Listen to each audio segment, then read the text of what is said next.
আসসালামু আলাইকুম রহমতুল্লাহি ওবরকাতুহ।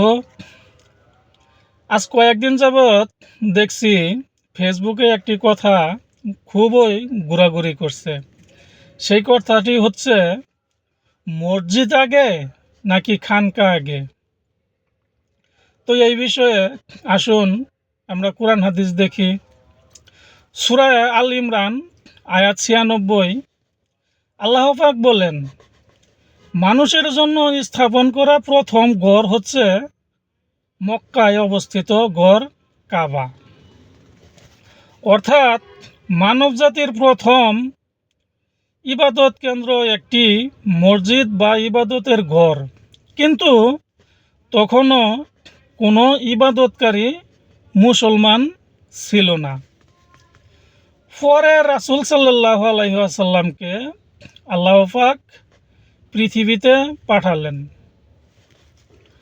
সূরা জুমাহ আয়াত ২, আল্লাহ পাক বলেন, তিনি নিরক্ষরদের তাদের মধ্য থেকেই একজন রাসূল পাঠিয়েছেন, যিনি তাদের উপর তার আয়াতসমূহ তেলাওয়াত করেন, তাদেরকে পবিত্র করেন, তাজকিয়া দেন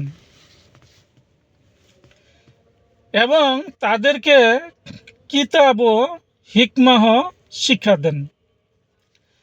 এখানে রাসূল সাল্লাল্লাহু আলাইহি ওয়াসাল্লামের ৩টি দায়িত্ব স্পষ্ট।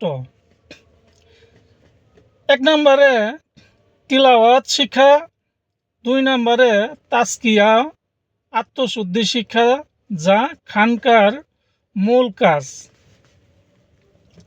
৩ নম্বরে তালিম হিকমাহ শিক্ষা। আর এই শিক্ষা শুরু হয়েছিল দারুল আরকামে, রাসূল সাল্লাল্লাহু আলাইহি ওয়াসাল্লামের ঘর, গোপন মজলিস, গাছের ছায়ায় অথবা কোনো পাহাড়ে। এটাই মুসলমান তৈরির জন্য প্রথম খানকা। পরে রাসূল সাল্লাল্লাহু আলাইহি ওয়াসাল্লাম হিজরত করে যখন মদিনায় গেলেন, তখন মুসলমানদের ইবাদতের জন্য মসজিদে কুফা তৈরি করলেন। তখনও মুহাজিরগণ রাসূল সাল্লাল্লাহু আলাইহি ওয়াসাল্লামের সুহবতেই থাকতেন এবং তার কাছ থেকে শিক্ষা গ্রহণ করতেন। পরে রাসূল সাল্লাল্লাহু আলাইহি ওয়াসাল্লাম মুসলমান তৈরির শিক্ষা প্রতিষ্ঠান খানকা মসজিদে কুবার পাশে নির্মাণ করেন। নাম দেয়া হয় সুফা, যা প্রকাশ্যে প্রথম খানকা। তো আমরা কুরআন হাদিস ইসলামের ইতিহাস থেকে যা বুঝলাম, মুসলমানদের ইবাদতের কেন্দ্র প্রথম তৈরি করছেন মহান আল্লাহ পাক, যার নাম হচ্ছে কাবা।